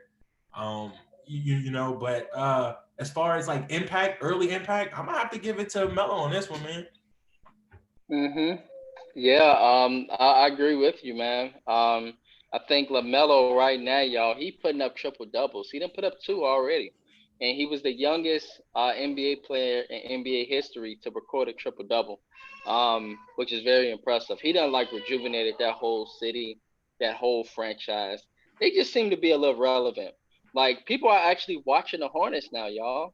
And it's because of LaMelo Ball and the excitement. He can shoot the 3 way better than his brother. if you have a 3-point contest, y'all, between Lonzo Ball and Ben Simmons, I think it'll be very, very, very entertaining. I would love to see that one. LaMelo Ball can get hot. He can have he remind me of a Steph Curry is already, and he's just a baby. He gets rebounds. He is such a great rebounder, and it's hard to really like see guys outside of like Jason Kidds of the world that's point guards that can get up there and get them boards, and he can do all of that. And so, yes, I'm here to say it. Yes, I agree with you, Deshaun. Lamelo is better than his brother already, and I can imagine what he gonna do when he continue to grow and develop. I think his ceiling is like a Steph Curry. I guess uh I guess I'm playing the evil villain once again on this one. All right, so I will acknowledge I'm loving what I'm seeing from LaMelo Ball. Them triple doubles. All right, mind you, this guy's coming off the bench right now. Just putting that out there. He's not even starting, and I think that's just more so due to the bad roster that they have right now and top loaded with point guards. They need to move Terry Rozier, Devontae Graham, get that man in Right. the starting lineup here soon. Hmm. So I'm gonna say Lonzo is for now. That might change for me maybe a week and a half from now, maybe this evening. I don't know, but I'm just giving it by a split hair here. So defense, of course, is Lonzo. Rebounding, I think they're winning the same. They're both rebounding guards. Yep. Yep. And mind you, LaMelo is the youngest to record a triple double. Before that was Lonzo Ball. Um, and so, of course, shooting wise, LaMelo is above him.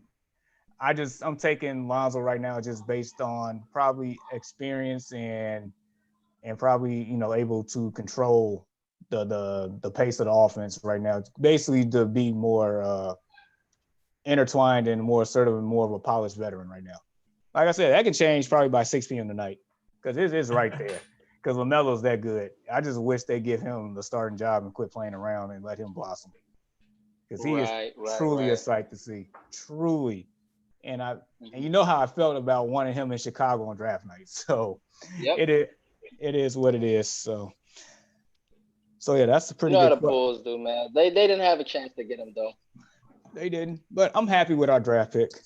Um, Yeah, I think Patrick Williams, he Facts.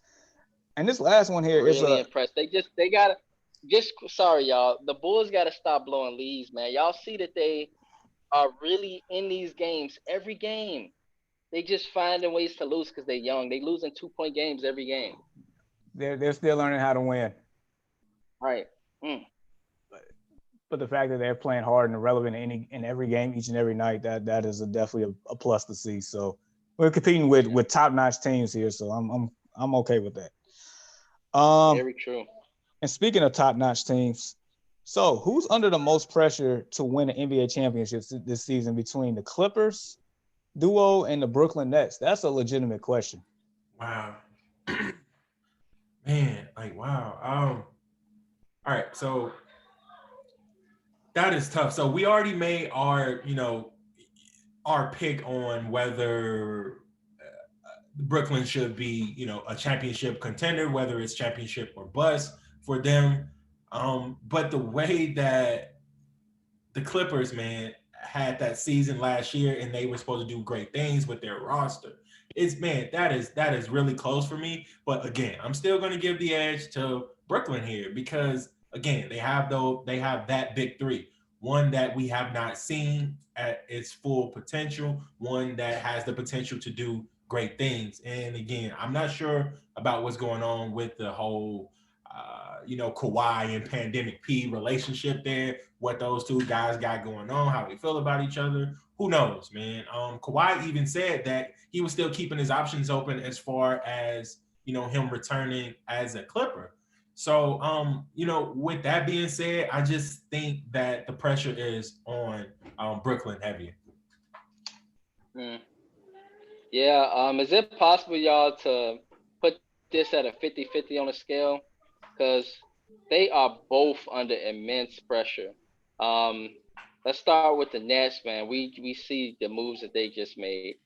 This team, not once but twice, then gave up pretty much their whole damn future. to try to go in for a championship. The first time it didn't work out with KG and those guys. And now you're doing it again with really a way better duo than Paul Pierce and KG, especially since they were washed up at that time. Like the Nets are under immense pressure to win it all.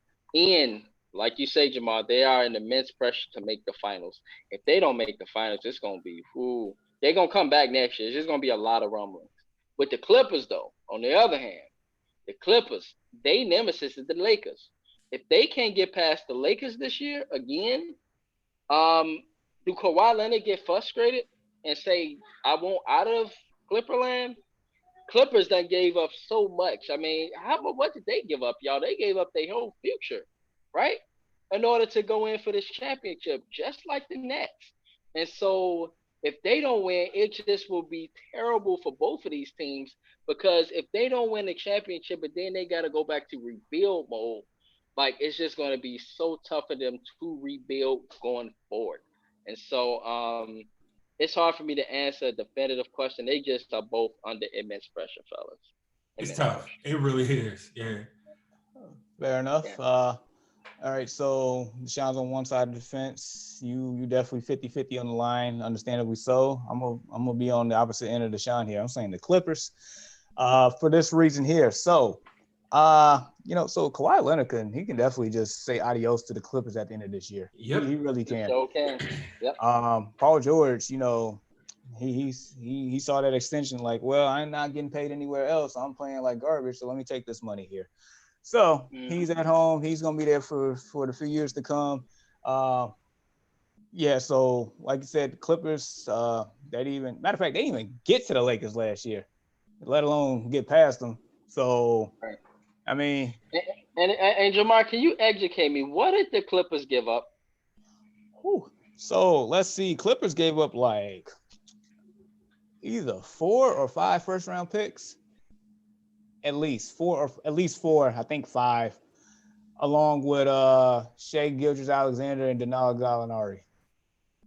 Mm-hmm. And those draft picks were years in advance, right? It just wasn't. It was years in advance. Right, because I think you cannot trade consecutive first-round picks, so it's like every other year type. So basically, you basically traded a whole generation of players for Paul George in order to sign Kawhi Leonard. So I throw that twist on it. You did it to get Paul George in order to get Kawhi Leonard as a package. Because without that, you wasn't getting him. That's what it was. So yeah, like I said, Kawhi Leonard could you just say adios, sayonara. It was real, but I can bounce.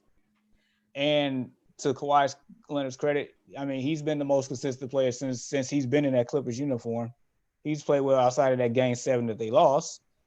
And we spent the numerous amount of times about Pandemic P here. We have. And I've been on record, and I'll say it on record again, I'd rather have Bradley Beal than Pandemic P right now on that team. You give Kawhi Leonard, Bradley Beal, I guarantee that team will at least see the Lakers for sure in the conference finals and probably, put a little pressure on the defending champs. That's my real thoughts there. So it's on that Clippers duo. More importantly, Pandemic P. So let's just say Kawhi Leonard was to leave. And I'm pretty sure a couple of other players that's probably contracts up. They don't want anything to do with Paul George. It's just going to be the Paul George show in Clipperland. We're going to go back to them being the sorry same old Clippers in a new arena in a few years. First round exit if they make it to the If they make it, yep. Because you're going to have teams like Memphis and New Orleans just leapfrogging them at that point, and you're just not going to be relevant. They're going to be done growed up by then. Yep. Yeah, So at least for Brooklyn's sake, hey, they don't win it. Like you got next year because you still got those guys on the contract. You can run it back.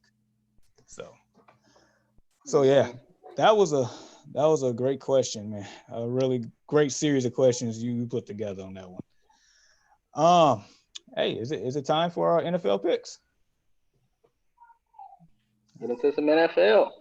All right, so we got some games today. So the first game of the weekend, you got Aaron Donald and them boys who came off a very impressive win against Seattle, going to that bad man and that snowy, frozen tundra of Green Bay at 3:35 Central Time today. So, Deshaun, we're starting with you first. Rams, Packers. Oh man, that's gonna be a tough one. You know what? Like, let's It's a go tough ahead and one, see. bro. That's a tough one.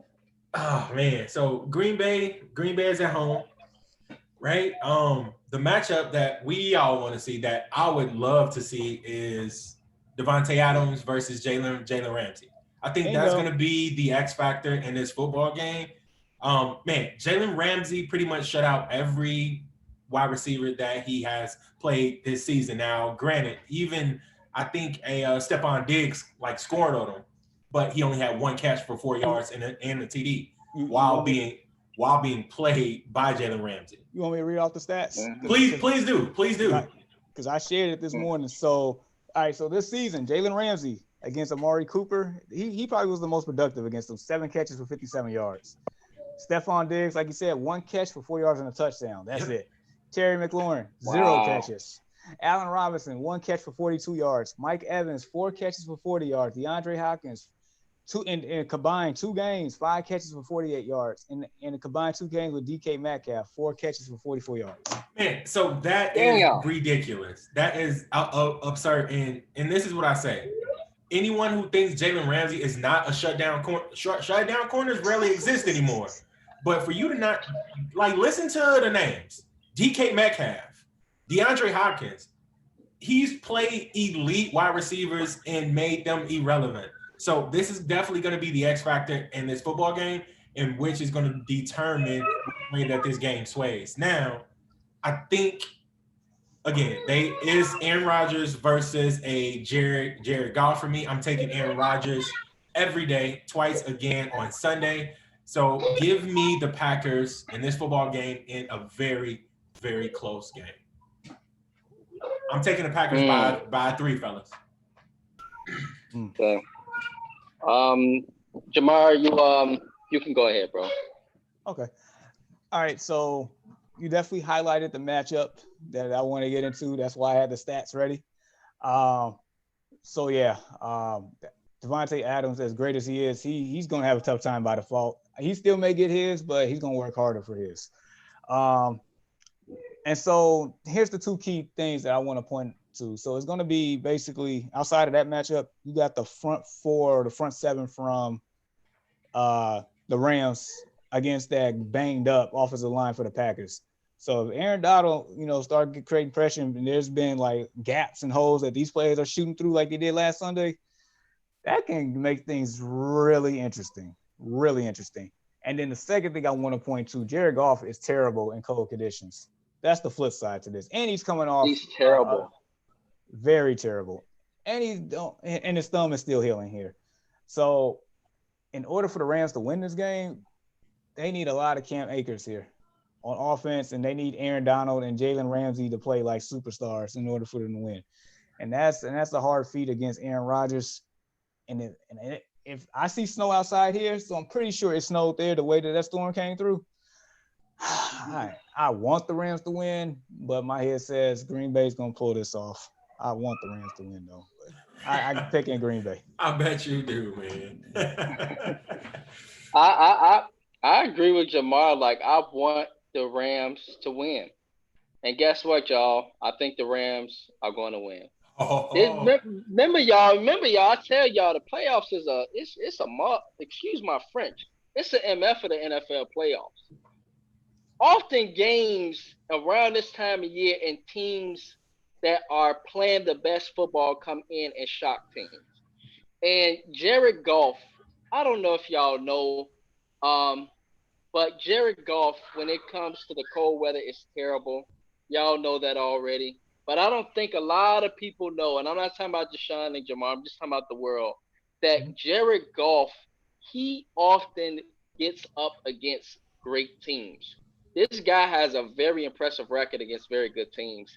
And he was the reason why they came back and beat Seattle last week. If John Wolford would have played, I'm sorry, I don't think the Rams beat the Seahawks. But Jared Goff came in and completely changed the whole dynamic of that game. Shows y'all that he's a very productive. He's a quarterback that just somehow he's not the greatest, but I think y'all he's that type of quarterback that just reminds you of a Super Bowl type quarterback that finds a way to get you past big games. And I think today Aaron Rodgers y'all will do his thing. He will get, his numbers. But Jalen Ramsey, y'all, he reminds me of a modern day Darrelle Revis. A modern day Darrelle Revis. He will shut you down. On top of that, Leonard Floyd, y'all, let's talk about the Bears again, giving away talent all the time. This guy has had a borderline Pro Bowl season. I don't think people realize how great the defense is of the Rams, but how great Leonard Floyd has been playing alongside Aaron Donald in their defensive line. Um, I think y'all they turned the. I think somehow, some way, them having just the momentum of playing every week, and they played last week, and the Packers being on rest. Y'all often see that home team in the second round come out flat. They come out like they're trying to get their win, trying to catch up. And that team that's been playing and they still got that motion going. I think that'll happen today, as crazy as it sounds. And the Rams are just a very good football team coached by a great coach in Sean McVay. And so I think the Rams y'all come out and they shock the world like the Giants did in Lambeau Field. They come out and shock the world like Baltimore did up in Tennessee. They come out and shock the world like Pittsburgh did up in Indianapolis in the divisional playoffs. They remind me of that type of team, and I've been saying it uh, for a while to watch the Rams and watch the Ravens, and here they both come. I like the Rams in this game. There you go. That's going to be an Mm-hmm. entertaining game to watch. I can't wait to see it today. And another entertaining game here, man, like this here is probably about as evenly matched right now, just based on how both teams are playing. The Baltimore Ravens are going to that Bills Mafia playing today at 5:15 Central. I think 5:15 Central, maybe. Yeah, But 7:15. yeah, 7:15. Excuse me, Yep. 7:15 Central. Saturday night game. You got Lamar Jackson, who's been balling out since that locker room mid game, whatever you want to call it, against Josh Allen, who's been an MVP candidate. What happened in that locker room? Man, They said he took one. They said he took one. He took a deuce. He took a deuce. So Okay, and he probably that's with what that happened. Okay. with that deuce he took, any bad play that he had went down that toilet with him. So and he came out and been balling since. He's not lying though. That's the funny thing about it. Oh, that's a good one. And then on the flip side, Yeah. you got Josh Allen, who's been an MVP caliber player the whole year, man. Shout out to him and Stephon Diggs here. So Deshaun, who Ooh. you got? Man, y'all always make. Oh my gosh, man, dude! I think this is out of all the games. I believe this weekend, this game as well as the Geezer Bowl, which I'm quite sure that we'll get into like a little bit later. This game was definitely difficult for me to pick. Thus, the spread being only 2.5 to Buffalo. You know what I mean? God, man, we got two very good young quarterbacks in this one. Enough hasn't been said about the gameplay that Stephon Diggs has, he has ascended his team to elite status. Buffalo Bills, dare I say it, have become an elite football team with the addition of Stephon Diggs. I'm going to have to go with the Bills. And again, this is not anything to do with me being a Steelers fan and me disliking that purple team. You know what I mean? Are you sure, Deshaun? Are you sure? I'm positive. You know what? My Steelers hat is off. You guys, like we're out. At this point, I am just a spectator of good football. This would be a great football game, and the things that Josh Allen has been able to do with his legs and his arms, Stephon Diggs, get out the way. When those two match up, they have a chemistry like no wonder, similar to Devontae Adams and Aaron Rodgers. So give me Buffalo in this football game. Man, this is going to be a great game. Hey, get your popcorn ready. You want me to go next? Go ahead, Jamal. Go ahead, brother. All right, so yeah, these are two quarterbacks from the same draft class. Mm-hmm. Same class. Yes, indeed. 2018. I think Josh Allen went 7th, and then Lamar went 32nd.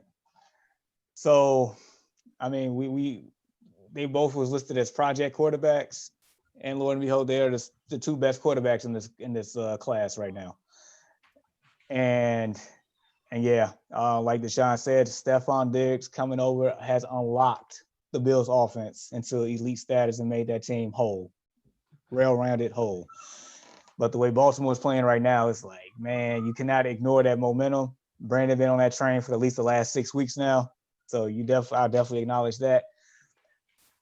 And I was on the side of picking Baltimore until yesterday. A couple of people that I managed noticed that, hey, there's a snowstorm coming and it's heading that way. And with that being an X factor in this game, I am taking the Buffalo Bills to win this game.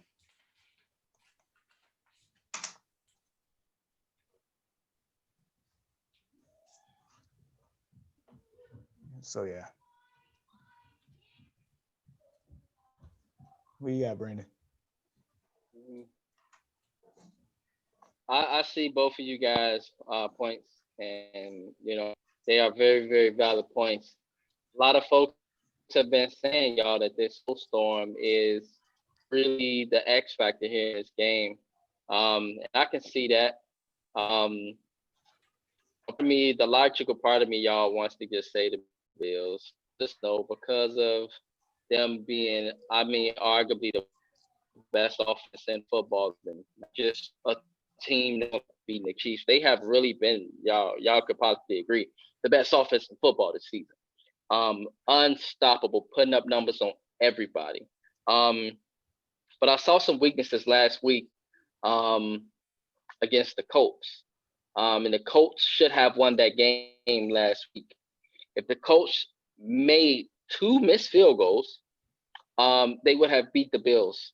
If the Colts even took advantage of some red zone opportunities that they had, they could have beat the Colts, even regardless of all the clock management that the Bills had. I like Stephon Diggs. I think he's a great, great talent.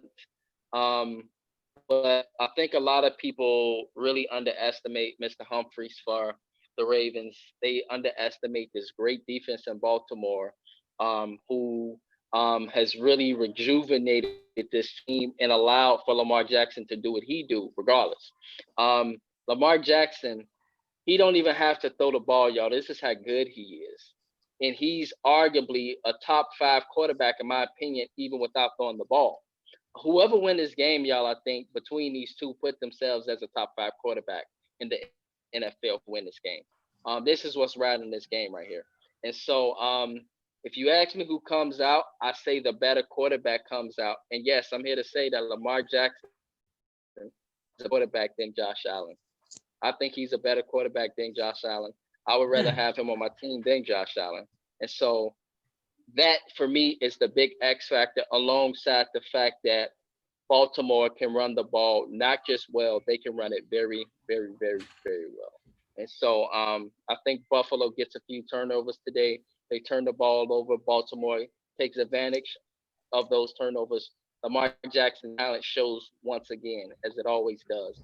And I think it'll show at the biggest moment because it's been showing since, I'll say, the last 7 to 8 weeks. So I got Baltimore, y'all, going in. I got 2 road wins today that I'm predicting on the Early Morning Sports Talk podcast. Oh, wow. And you heard it here first. You know what? And I just want to say that that's not far-fetched, though. Like, it's not really far-fetched because, like, this game is tough. I mean, like, it legit took me some, like, soul searching to say that, like, even, like, the Bills with everything that they have done, man, it's just, man, you guys, this is a very tough game to pick. Bro, who did you push off the cliff to get the soul stone for this game, man? Because bruh, like, because I definitely pushed somebody to make a pick, man. I'm sorry who I pushed, but yeah, it's that tough, and yeah, like you said, it's not far fetched here. So I'm looking forward to both of these games today, and we got some great games tomorrow as well. All right, so yes, we do. We got the dog pound going into the Chiefs' kingdom here. Cleveland Browns at Kansas City here, 2:05 Central Standard Time tomorrow. I mean, neither team really doesn't need any introduction here. Brandon, Deshaun, who you got first? We're going with you always first. All right. So, man, Cleveland has done great things, right? Like they have done like that. Jamar, you and I said up on, Destination Fantasy Pod that that running back duo that they have is arguably the best in the league, right? It is the best in the league. Nick Chubb is a dog. Nick Chubb is a straight dog. Kareem Hunt can get in there and run like a dog, but he can catch like one too. Like that's like the big thing about it. Baker Mayfield playing like a man on fire. And all of this is coming from a Pittsburgh Steelers fan, gentlemen.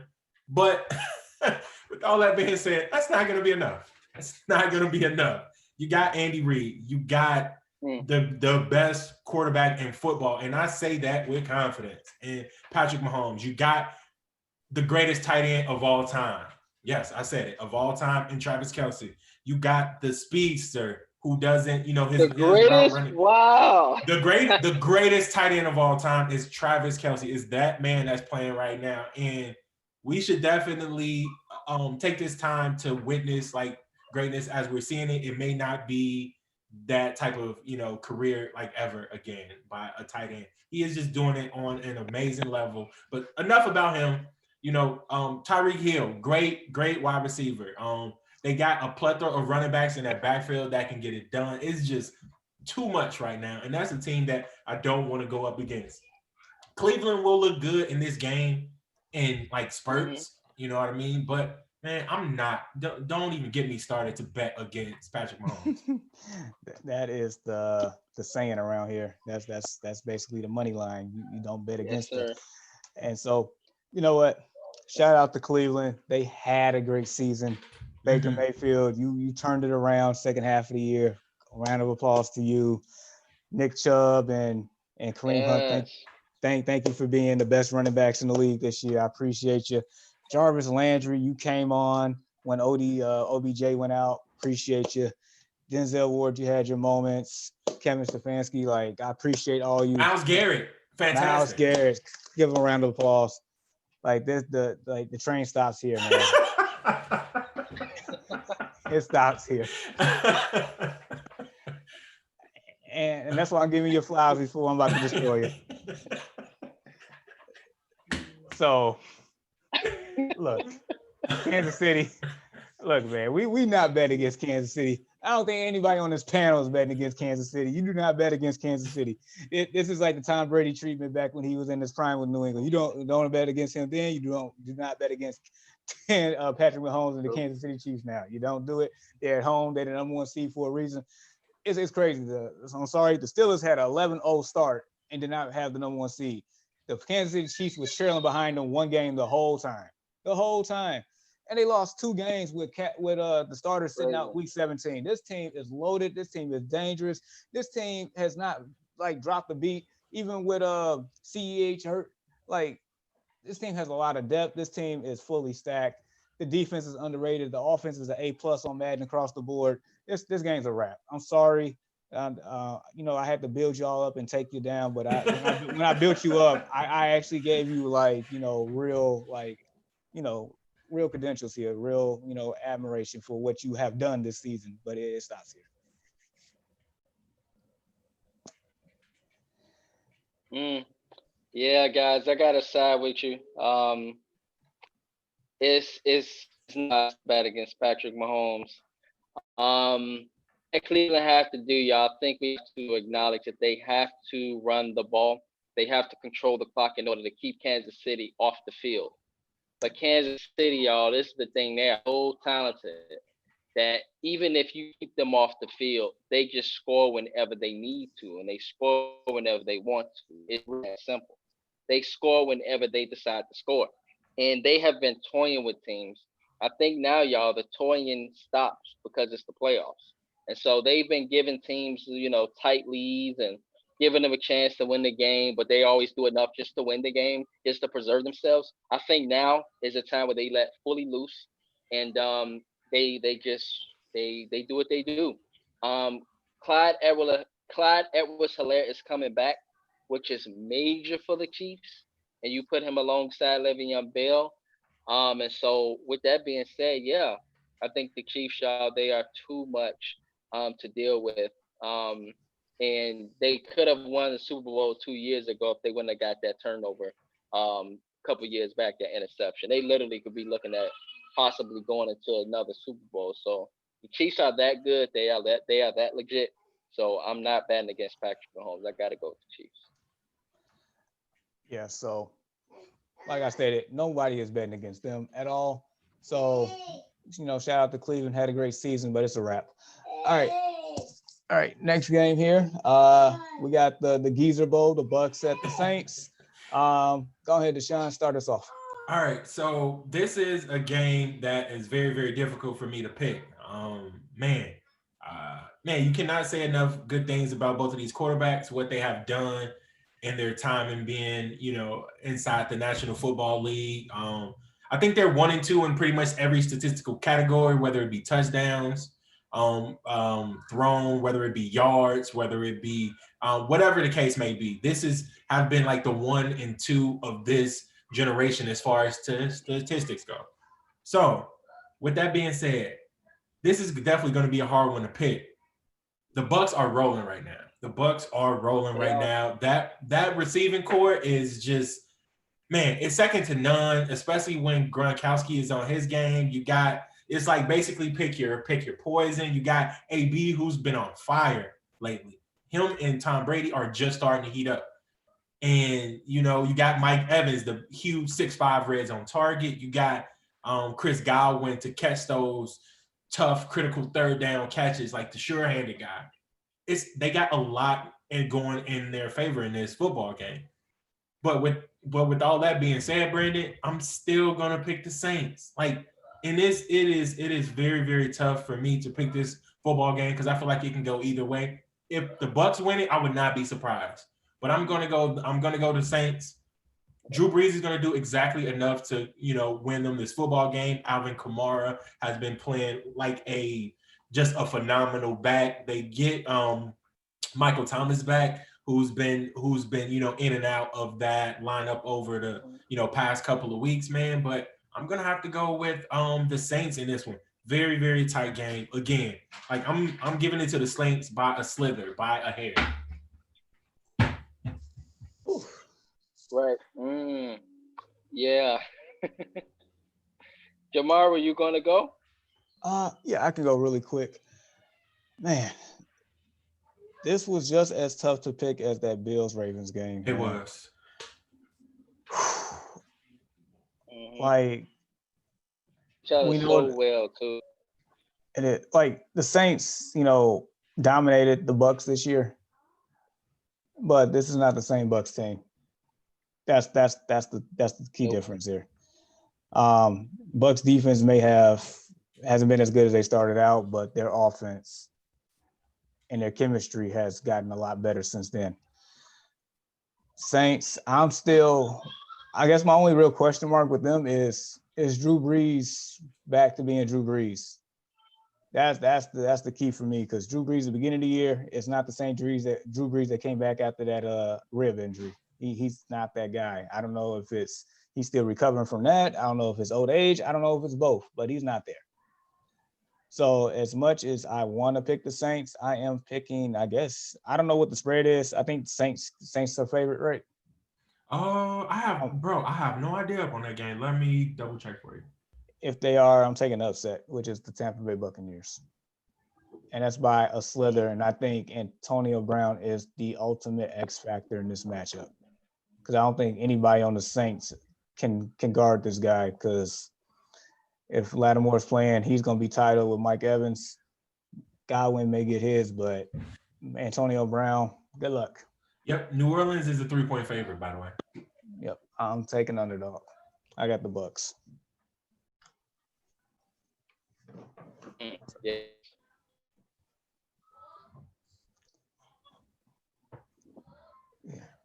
Go ahead, Brandon.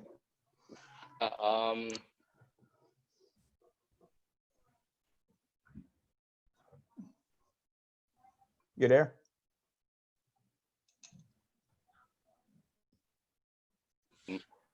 Two teams that completely know each other so well. You're cutting in and out. I think he's rebooting here. I'm back, guys. Okay. Can you hear me? Yeah. Yes.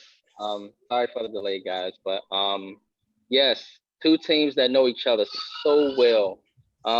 Division game, that's always a tight game when two teams know each other well. You see what just happened with the Seahawks. They lost because the Rams knew them well.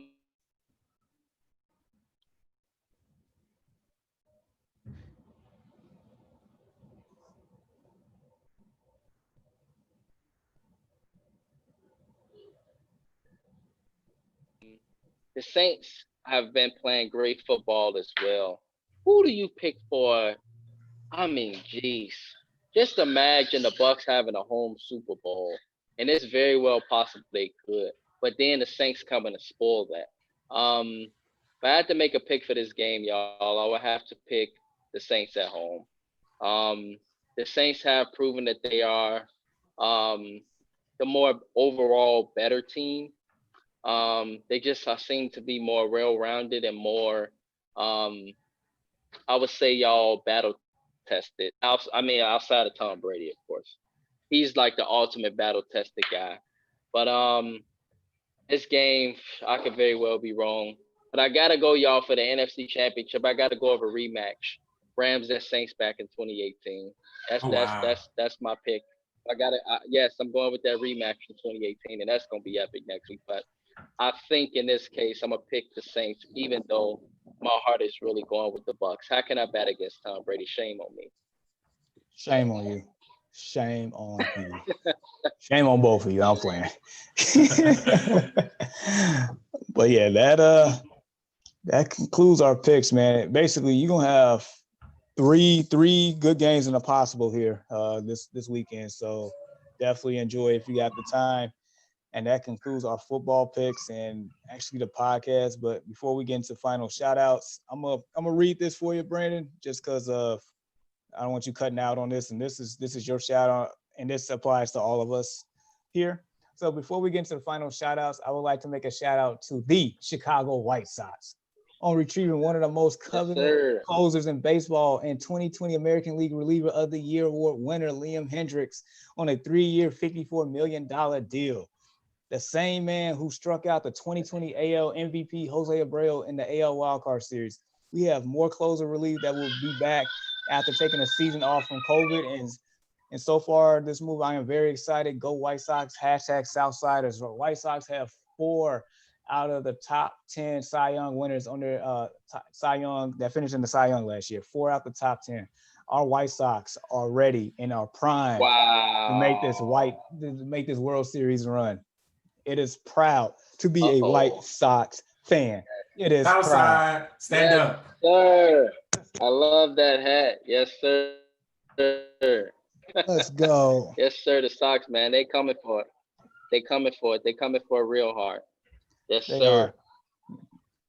I know a lot of Cubs fans that's hating right now. I know you like both teams, but there's true Cubs fans that's hating right now, and it's cool. It's all good. But yeah, Northsiders. they'll be all right. Yeah, that'd be all right. Exactly.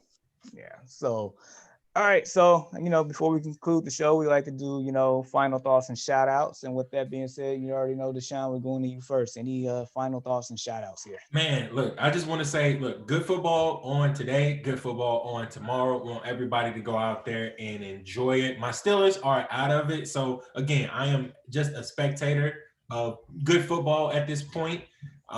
Look, I also want to say, to you guys, man, I appreciate it tremendously for, allowing me to come on and express Thank you, myself man. through like the, I appreciate it. Allow me to express myself with sports. Jamar's known me for a long time. Brandon, you're like another member of the family now, bro. So it's I really appreciate coming up on here. Like Saturdays, you guys make my Saturday. I tell you that, man, and Jamar knows it. I chime in, I give you guys, good, questions so you guys can like bring it up upon your show. But it is much appreciated. I love coming on here. Indeed. Thank you guys. Thank you guys. Anytime, my brother. Yes, sir, man. Yes, we appreciate you, man, so much. And I want to give a shout out to you, my brother Deshaun. Thank you for coming on, man. I truly appreciate you. Who knows? We definitely might need you going forward if anything was to ever happen on a Saturday or something. So I appreciate you so much, man. No and as doubt, well bro. as your great insight and analysis is phenomenal. You definitely know your sports, you know your football, your basketball, everything. So yeah, shout out to you, man. Shout out to my brother Jamar. Thank you, man, for holding the wheel. Appreciate you. Um, Shout out to the city, Chicago, man. I've been seeing y'all the weather. Um, Enjoy it. I'll be back soon. And other than that, Chicago, man, around the world, put the guns down, stop the killing. And as we go into this inauguration that's happening this week, you know, everybody be aware. Y'all possibly heard about a white gathering that was happening in Dalton this weekend, Dalton, Illinois, in the south suburbs, about bringing in white supremacist, white nationalist groups, and that they will be looking to hang black men, shoot them, torture them, hang them, do whatever they could, kidnap them or whatever. And so it's just been a little text been going out. And so I thought we should put that out there. But everyone be careful, man. Take care of your family, protect your family, hold down your families, your loved ones. We are in a very unique time. We are at a transition in the United States where the country is healing from a process of trauma that's occurred from slavery and now white supremacy and privilege being turned around and it being more equal for all, and folks can't handle it. And so, you know, just wanted to put folks on their P's and Q's to be careful. But remember, always keep God first. Got to take care of the rest. That's something our country should really do instead of putting themselves first. And I think we'll be better off. And so, yeah, shout out. That's my final thought as well, man. Well said, Jamar? bro. Well said. Nice. Nice. You know, well, first and foremost, shout out to both of you brothers. Um, Definitely appreciate doing the show with both of you all today. Yeah, definitely. Brandon's been awesome. Glad to have crossed paths with you in college the way I did. Deshaun, you already know where we stand. Yes, sir. No, it's always a pleasure every weekend to chop it up with you guys. It definitely helps my life and makes it go round for sure. So I want to say this, not to cut you off, Jamar, but yeah, I had no idea that like Brandon has been away this whole time. So his dedication to, you know what I mean, something that he has like put together, as well as dude, the weather looks great, by the way. So like, dude, that says something, you know what I mean? Like how you guys have been dedicated no matter what is going on. I know you had some issues, today. So like, man, that's phenomenal, bro. That is phenomenal. Thanks, fellas. Mm-hmm.